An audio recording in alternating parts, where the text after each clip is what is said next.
Starting with a roll call. Alderperson Robinson. Present. Hertz. Here. Swanson. Here. Parker. Here. Pula- Here. And Healy. Mayor Tomes. Here. Thank you. Go ahead, I'm sorry. Do we need a public comment or do this first? Vote him in first. We'll vote him in first. Yeah. Per 5 ILCS 127, Alderperson Parker can have remote participation with this meeting for employment purposes, so he is online. We will need a voice vote. First and a second motion, please. Move to approve. Second. All those in favor say aye. Aye. Opposed? There you go. Dylan, you're in. Thank you, team. Public comment. Anybody up? Nope. You got it. Thank you. Nobody signed up, so we will start. Mike. All right. Thank you, everyone, for allowing Public Works to present again. We were here in December to discuss the street maintenance utility funding, the deficit or the gaps that we have with our current funding to where we would need to be to keep our streets at least in the current condition that they are, or the hope would be to improve them from what they are currently. Again, a lot of these things that we're going to discuss tonight are somewhat of a repeat, but the big difference is that we have included some street locations for each ward and obviously included a map of the entire street locations for the city. So, and I do want to apologize, the date is wrong in that first presentation, so that is my fault. But with that, I'm going to turn it over to Luke. He put together this presentation, has put in a lot of time with the analyzation of all the data for the streets that we picked out from the PCI data. So he'll go over all that in the presentation. So I'll turn it over to Luke. Thank you. Thanks, Mike. Good evening, everyone. So as Mike said, we kind of, some of this is going to be a review from last time, with the main difference being kind of we're going to get into the weeds a little bit more on the strategy and what implementation of this fee might look like. So everybody should have a set of maps. There's a map for each ward, and we'll get into that a little bit more. So just kind of recap from our last meeting, we were tasked with drafting a street utility ordinance to fund infrastructure investment. We discussed the elimination of the local gas tax, and we discussed implementation of a fee based on parcel size, and then putting together a plan of what the new revenue and how it would be spent. So the first item up is the elimination of the local gas tax. So to recap on this, the long-term trend of gas taxes is presumed to be down as vehicles become more efficient, as you have more electric vehicles that are going to hit the road. So that is a nationwide challenge that the country is going to have to face, and it's already manifesting here in Rock Island. So over time, in our last presentation, we showed how gas tax revenue has kind of continued to decline, and that trend is only going to continue. The other thing to consider about the local gas tax is our local businesses pay that as well. So we worked with finance to kind of get, in 2023, we collected $373,000 and some change in local gas tax. That was paid, 51% of that was paid by 5 businesses. So, we hear a lot of catchphrases thrown around like fair share and things like that. And of course, we want everybody to pay their fair share, but at the same time, how much is reasonable, and at what point does that become detrimental to your economy and put you at a competitive disadvantage compared to your neighboring communities, especially when we have lower gas right across the river in Iowa. So the top 5 payers of the local gas tax are up there, as you can see. So our number one, I'm sure we could speculate who these are. We felt it inappropriate to kind of disclose all that at this juncture. But as you can see, it's 5 businesses are paying a significant amount of that. And another thing to consider is one industry that seems to be pretty attractive to Rock Island is trucking terminals. We have a lot of trucking terminals. I would defer to my economic development friends, but we are in a great geography for easy interstate access. So, that's something to consider. If it's an industry that calls Rock Island home, it's an industry that might want to continue to call Rock Island home, it's certainly a variable to consider. All right, so we put together an ordinance that is based, parallels very similarly to our stormwater ordinance. There was no sense in reinventing the wheel here. An important aspect of this is that it is a street utility. Our road infrastructure is considered a utility, and because of that, that would put all parcels, including nonprofits, everybody would contribute to that. So all revenues, one important caveat, much like our other enterprises fund, all revenues from this fund would only be able to be spent on streets. You know, that's one of the intents behind this is, you know, for those of us that have been here long enough, we've heard in the past, well, this is going to be spent on infrastructure, and this is going to be spent on infrastructure, and then that other priorities come up, other, you know, administrations come in, and those priorities change. So one of the things we want to assure, you know, people is that this will be utilized on our road networks. So how do we define that? So the definition of street improvement. So just kind of read this verbatim here. All transportation-related components located on city-owned property, right-of-way, and/or city easements within the city's incorporated limits that the city is contractually or legally obligated to operate and maintain, including without limitation, streets, alleys, curbs and gutters, bridges, sidewalks, paths, and improvements and installations related to such components, which are designated for use by motor vehicles, pedestrians, bicycles, and/or other similar vehicles. So I'd like to thank Leslie for that verbiage there, but that's to reassure everyone that this will be spent on our street infrastructure. Okay, so kind of to recap the billing structure here, the fee is calculated based on the gross area of a parcel. Again, this is based loosely on the stormwater ordinance. So a small parcel, which is less than 6,000 square feet, up to 0.13 acres, it's going to be 35% of all the parcels in Rock Island. Our medium parcels are going to be between 6,000 and 18,000 square feet. That'll make up another 50% of the parcels in Rock Island. Large parcels, those greater than 18,000 but less than 1 acre, make up about 8%. And then the extra large parcels, those are going to be anything larger than a half acre. So again, if you're anything larger than an acre. If you're in the incorporated city limits and you have more than an acre, I mean, that is a pretty sizable parcel within a municipality. So the fee structure. So if you're one of those small parcels, you're going to be paying $7 a month. That'll come out to $84 annually. A medium parcel will be $10 a month, $120 annually. Large parcels, $20 a month, and extra large parcels, $30 a month or $360 a year.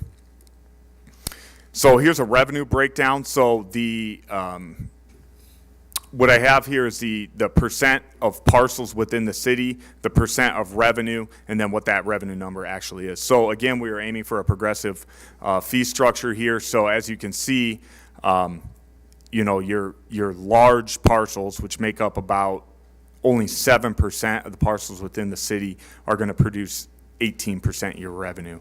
Of course, you know, you have the most medium parcels. 50% of all parcels are going to be medium, in the medium range, and that's going to generate the bulk of your revenue. I also worked with our partners in finance, and I kind of inflated this a little bit just to give us kind of a cushion, but we're kind of trying to ballpark how much we would actually collect versus who would not potentially pay. You'll always have a certain percentage of your property that's going to be in some sort of, you know, non-payment status. So we kind of estimated that about 5% non-payment, and so that brings us estimating a collection of around $2 million annually. So expenditures, what are we going to do with this money? So approximately $1 million, and again, I want to add the caveat here that this will vary from year to year depending on the infrastructure's needs. So, but kind of a good baseline is about $1 million annually in asphalt mill and fill, $800,000 in concrete paving and patching, and $200,000 in seal coat. So just to kind of review here of what that is, here's 14th Street, right? I call it Hawthorne Irving, but Primary Academy. This was a before photo. This is an asphalt asphalt street, obviously, and this is after we milled it off and repaved it. 17th Avenue behind CVS and Dunkin' Donuts. So kind of some before and after. So this is what, you know, residents can expect annually with these expenditures. 35th Street West, this is a Seal Coat Road. This is out by Highland Springs in Alderman Hertz Ward. There's a before and after there. And this photo here really doesn't do 35th Street West justice. It was pretty bad. And then here's an example of concrete patching. You know, you have, I don't know if this has a laser pointer here or not, but you can kind of see there's like a section there that's got some deteriorated pavement. There's kind of like a before and after. So here's another example of some concrete patching. This is 14th Avenue, where you would go through, break out bad sections, and then pour back. So how are we going to select our locations? So we talked about last time how the city commissioned to have a pavement condition index put together.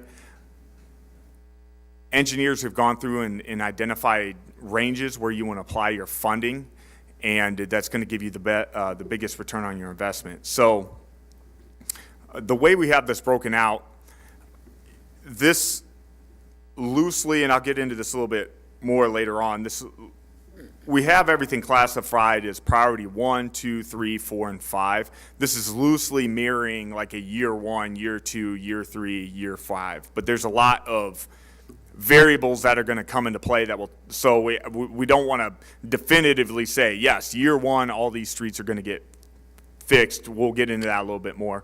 But what the engineers have determined is that these are the ranges that are going to give you the most bang for your buck. So we use this kind of as our baseline, our starting point, and then we brought in other variables to kind of help drive the narrative of where we would, which streets we're going to prioritize. So one thing is we wanted a residential focus. A lot of your main drags, those type of projects are better suited for grants, capital improvement, that sort of thing. We wanted this to have a residential focus, so you know the people that are paying this can most realize the results. So again, not to say we couldn't apply these funds towards main drags in certain scenarios. There's some you know you might have a rough patch here or there, but the primary focus of this funding is going to be to target our residential streets. So it's important to remember as we're going through this that the PCI data, that's only a starting point. There's a lot of variables that you want to take into consideration here. So with that information, the first thing was we pulled all those ranges in the GIS, went out, did some field verification, you know, looked at, you know, where are we putting our maintenance at, you know, with our own staff, which streets are we spending the most time pothole patching, you know, property density is another I mean, is this, if you resurface this street, how many homes is this going to benefit? Is it, you know, is this block void of homes, or is this, you know, block have, you know, a higher density of homes? Proximity to other streets in similar conditions. So that's, you know, road condition can vary block to block. However, it's important to remember if you're doing one block, you know, even if the block next to it, let's say it's in fairly decent condition compared to its neighboring blocks, you're not going to pick up that mill and skip that block and then come back 3 years later. I mean, it's going to be most effective. It's going to be mill it off and do your repairs at the same time. So that's another variable, you know, like, does it make sense to skip this block, or since we're already here, already mobilized, does it make sense to go ahead and take care of this block or this street while we're there? And then another variable is, you know, that we consider is proximity to essential services, things like schools, healthcare, that sort of thing. Another big variable, it's important to remember that we don't have a crystal ball, so it's hard to predict what your pricing is going to be. This work would all be competitively bid annually. So, you know, you kind of know where you were at last year, you put some inflationary metrics on it, but ultimately the further out you get, the bigger unknowns what those pricings are going to be. And frankly, a lot of your pricing is really going to be contingent on what gas prices are doing, because asphalt is a petroleum-based product. Concrete is very energy intensive. So those raw materials really kind of mirror what the price of oil. Another variable, some streets may deteriorate faster than others. Some may hold up better than others. I mean, that does happen, So you may look at have this street targeted, and we say, hey, well, we'd like to try and get this one in 2024 or 2025, and 2025 may roll around, and you're like, hey, this one's in great shape. Let's go find a different location. Streets that these funds are not intended for things that would require engineering, right? So if we're talking like ripping out a street completely, putting in new utilities, those type of scenarios are better suited for the CIP. So again, I just want to be clear. I don't want anybody to say, well, this is what the city's definitively going to do. Just this is a guide. It's not set in stone. Okay, so this is what we would aim for, but we're by no means are making any promises because of all the variables we just talked about. So another thing here, we want to try and distribute work as evenly as we can between wards, but again, there's a lot of variables here, and ultimately it'll be the condition of the streets that drive that narrative. But we did make attempts here to try and have somewhat of a reasonable distribution throughout the city. But again, you have different parts of the city were built during different eras, which kind of dictates the condition of the streets, and different construction techniques were utilized. I mean, it's unbelievable. Some of those old exposed aggregate streets, well, not exposed aggregate, but they used to use granite aggregate, and it's amazing how well some of those have held up. And then you have other streets that were paved 20 years ago, and they're already falling apart. So again, the objective would be to have somewhat of a reasonable distribution between wards. However, again, condition of the infrastructure will largely drive that conversation. So just kind of to give everybody kind of a example, the type of bang for the buck they're going to get. So like for an example, if you look at Ward 1, and again, blocks is kind of this is a down and dirty metric. Obviously a block can vary between areas of the city. But in Ward 1, roughly 21% of all the streets within that ward would see some improvement within the first 5 years would be our objective. And then you have Alderman Hurt. He's only seeing 4%, but if you look at his ward, he's dealing with a lot of very long, it's a completely different type of infrastructure. So, and then you have roughly around 300 blocks for the rest of the city. So 14, 16%, that's a lot of activity compared to what your residents would normally see. I mean, this will legitimately, people will definitely notice. So to put this in perspective, so if we are able to achieve our priority targets, so that priority 1 through 5 within those first 5 years, and again, this is somewhat speculative, that would be 44 miles of road will see some form of maintenance out of a total road network of 148 miles. So the city of Rockon maintains 148 miles of road network. 30% of all roads will see some level of maintenance during that time frame. Now, to keep that into perspective, not every street needs maintenance, and we have things that are in the CIP and your main drag. So this is a significant amount of activity, something Rockon has never seen before. Without this fee, we would do 83% less work, or 8 miles. So put that into perspective based on our estimated revenues. And again, to kind of recap there, that's the local gas tax, state MFT funds, and then CIP. But those are going to vary dramatically year to year. Additional benefits. Kind of a recap here, each ward will receive a significant amount of maintenance that you would have never seen with our current funding sources.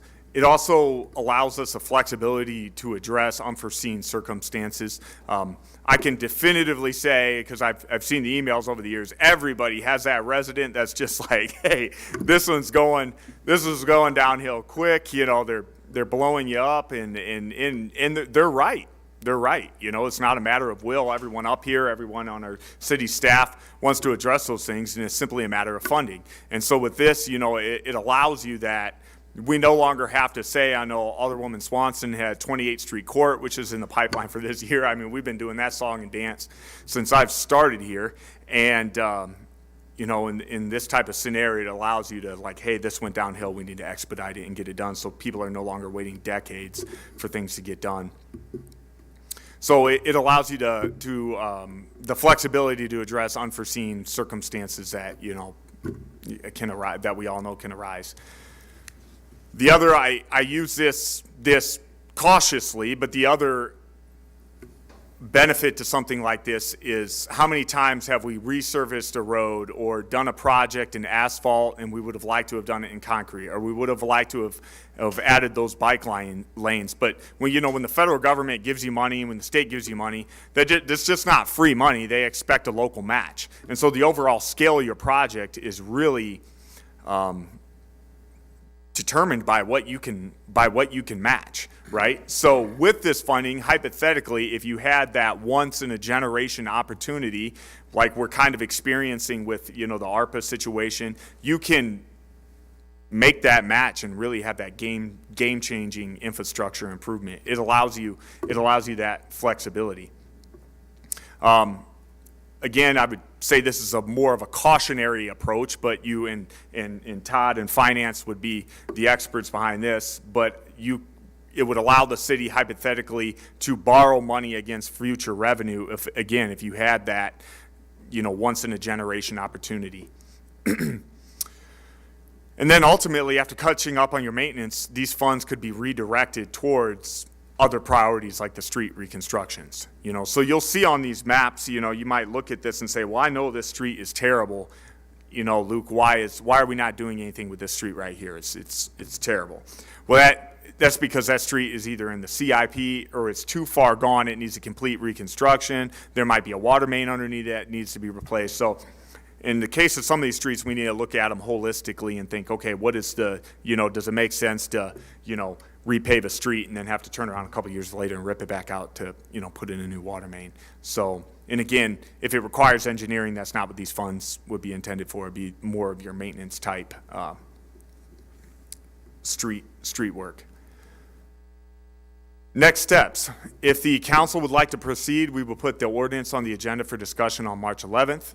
The gas tax would be terminated at the end of 2024, and we would look at, again, there'd be some moving pieces here, but we would look at collection of the new street utility fee beginning July 1 with collection through the remainder of 24.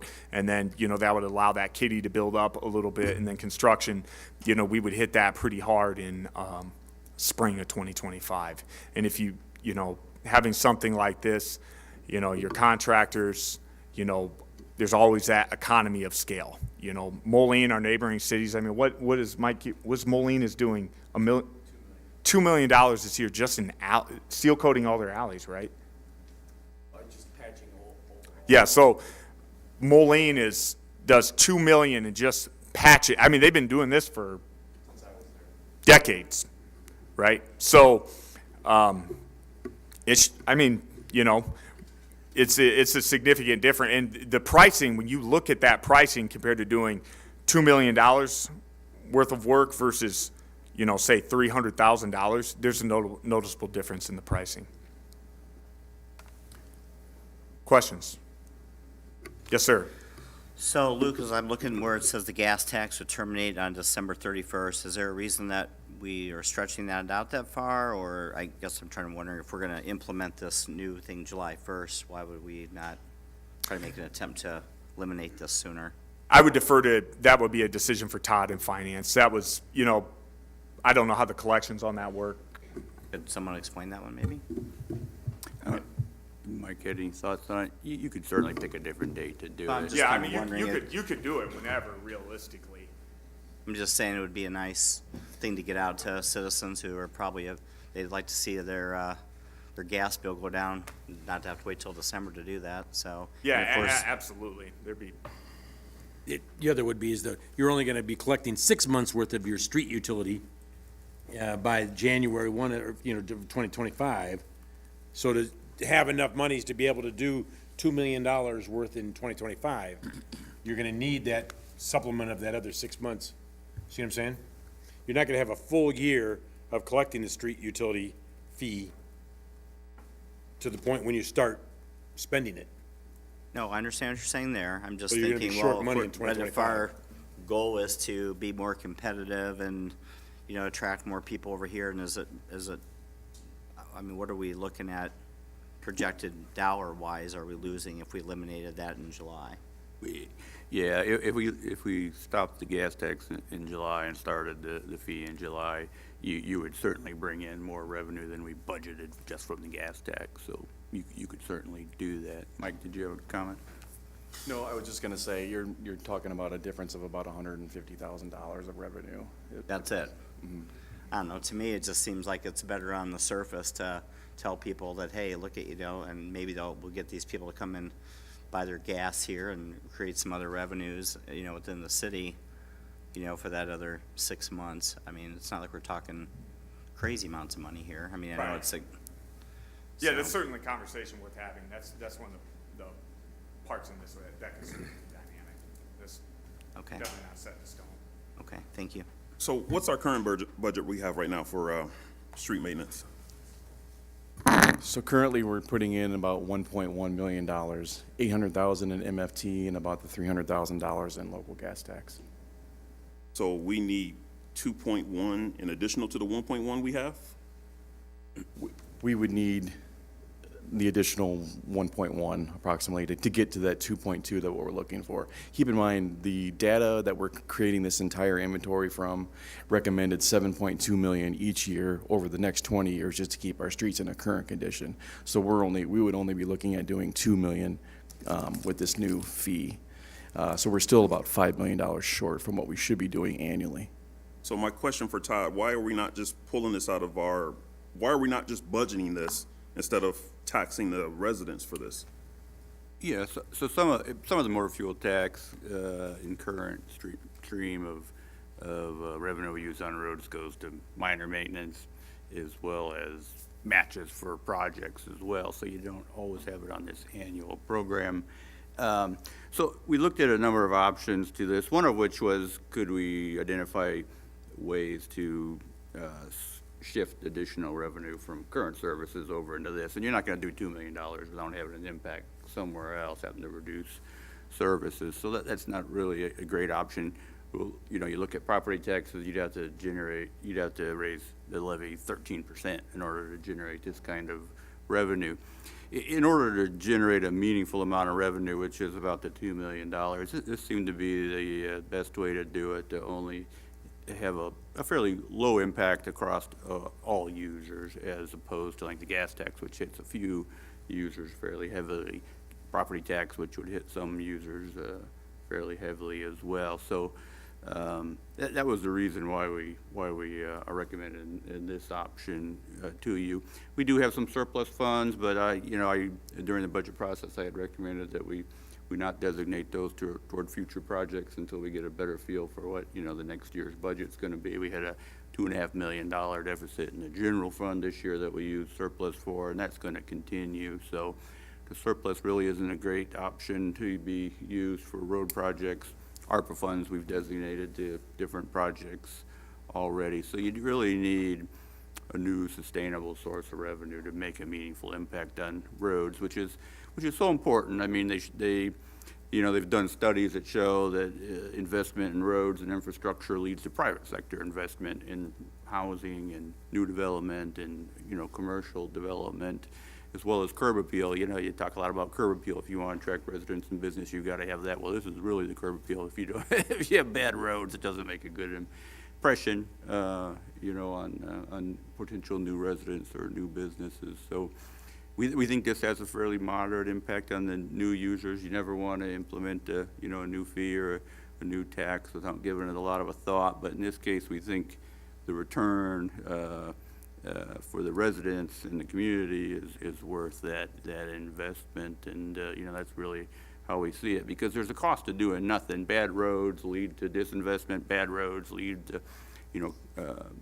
more repairs on your cars and things like that. So that's why we've recommended, this fee structure to you is a good investment for residents in the council. But as a resident, I'm paying my taxes for those things to be taken care of. Now, if we're not doing that, then we need to really dive into why we are not budgeting this up front instead of taxing them more for something we're already paying for. We're supposed to already have this already figured out in our budget. If it's not, if we don't have the enough funds, then we need to be really looking at our budget and figuring out what are we overpaying, or what are we paying for that we can get rid of or reduce. Because I'm just not in favor of taxing the residents for street repair when that's already included in your property tax. You're already paying that. I mean, I get it where if it's not equaling out, but I'm just not in favor of this. And then again, we're still not including alleys in this. So there's nothing in here about alleys. That's not, well. Into the microphone, please, Luke. So alleys are part of, if you go back to look at the original ordinance there, alleys are an eligible expense for this. So those funds can certainly be targeted towards alleys, So if we already that's have a priority. And I don't mean to cut you off, but we have a plan for 5 years for roads. There's nothing within the first 5 years for alleys. Correct. Gotcha. And so when you look at, motor fuel tax, when America initially implemented a gas tax, so to say that property taxes are intended for roads, that's not exactly the primary purpose of property taxes. I Motor get it. gas tax has historically been the main funding source of roads. But again, as you've seen those fuel economy in vehicles, as you have less competition with Iowa, those funds are going to continue to trend downwards. Is there any other city in the Quad City region that is doing this? No. Because their property taxes are paying for their road maintenance. If I could- Get it, that's not the main purpose. My property tax isn't going 100% to street maintenance, but it's going to the city, and the city is supposed to allocate whatever budget to ensure that those things are being done. Same with we do with the police force, fire, everything else. Public works, water, it all goes in there, so it's distributed out appropriately. We're not doing that. That's on us. So that means now, since we're not doing our job, we need to go to the residents and ask for more money. That's what it sounds like to me. Well, keep in mind, when Rock Island was built, we had Got it. 54,000 residents. So you're trying to maintain an infrastructure with less residents. So that's a big variable. Your funding has gone.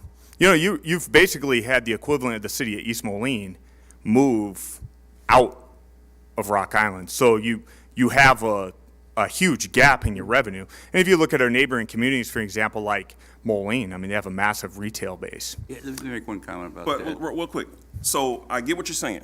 Yes, we do have an influx of people leaving the city of Rock Island, but we're not changing anything. We're still trying to do the exact same thing as if we still have 50,000 whatever residents. We don't have that. We never had that hard conversation to stop something or to reduce something because we are losing a profit share. So right now, and I guess it may just be me, but from what I'm seeing here, we're going back to the residents and saying, hey, you got to do your share. We need you to kick in some more in order to get some roads done. You got to do it. And then it's still not including the main roads. Yeah. It all comes down to funding. So either you're going to put it on a property tax, like you're saying, or we're going to have another fee. So we don't have, there's a deficit in funding needed to do the work. So where that comes from, we're making a recommendation for that. And otherwise, it could be done through property taxes as well. We've pitched this idea in budget session discussions as revenue generating idea since I've started as director. It's never moved forward. Todd's come on board, and we think that this would be a good thing for the city as a whole. Let me make two comments about revenue real quick. One is, over the years, the pension costs have, dramatically reduced the amount of property tax that's available for services and for roads. So that's one challenge everybody deals with. The other challenge, which is somewhat unique to Rock Island, is our sales tax base.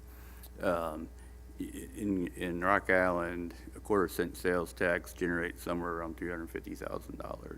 When I was in Galesburg, a smaller community, much smaller community, 20% smaller, a quarter-cent sales tax generated $1 million.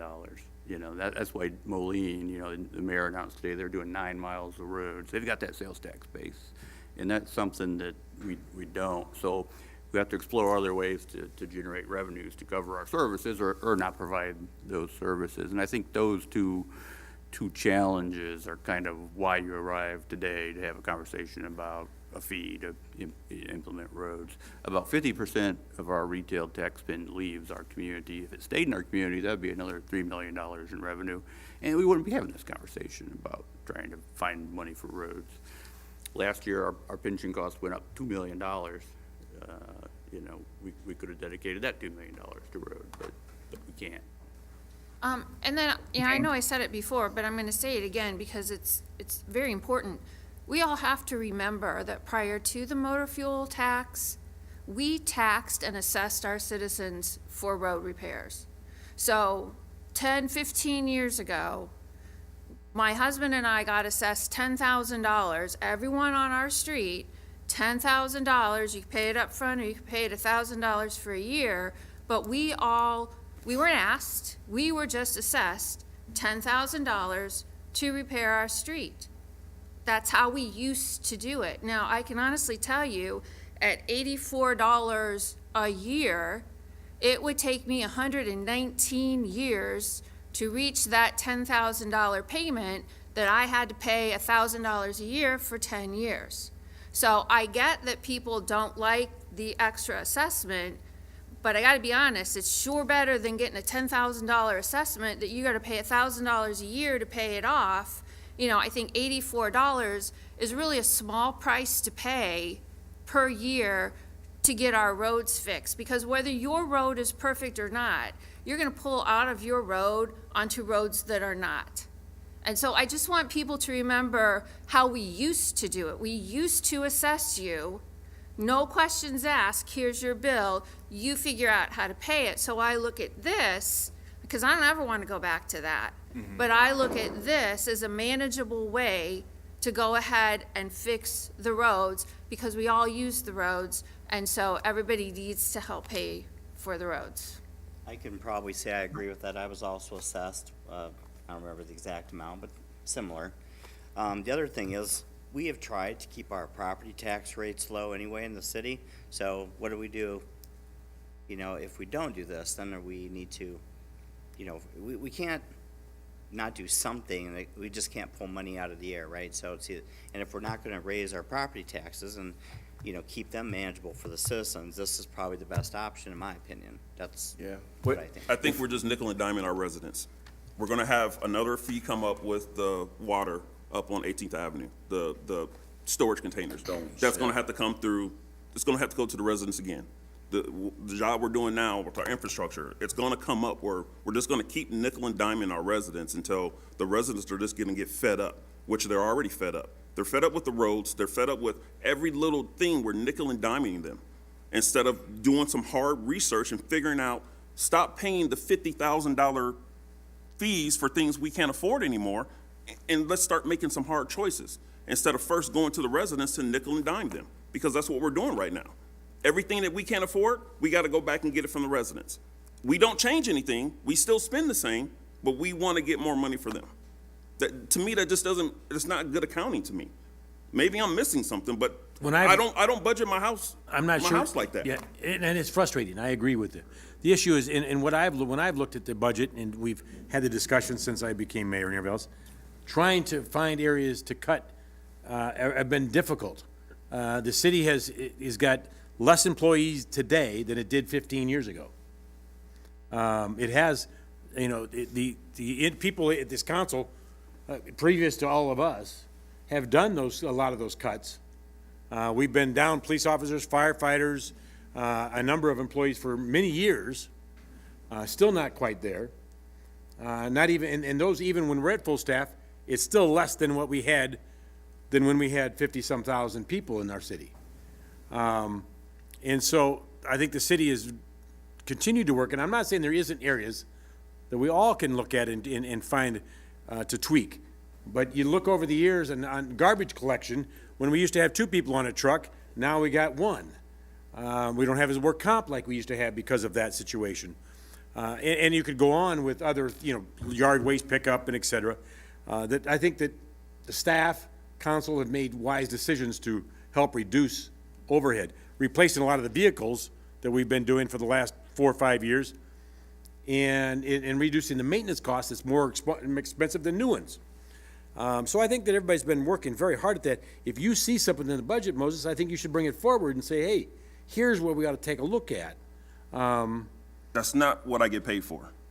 Honestly, I can make recommendations, but we have a finance team, we have a city manager, and that's their main job. And they've is to done- do that. and they've that's done not. that. I'm not putting a blame on anyone, so don't take it as I'm throwing salt on anyone right now. But they've done that's, that. That's. So, Mike, let me get this out. I just want to leave with this right here. Eventually, we're going to get to the point where we're going to have less residents than we even have now. We're going to continue to have fees. It's going to continue to increase. Nothing's going to get cheaper. We have to find a way in our budget to match that. It's going to be tough discussions and decisions. We get that.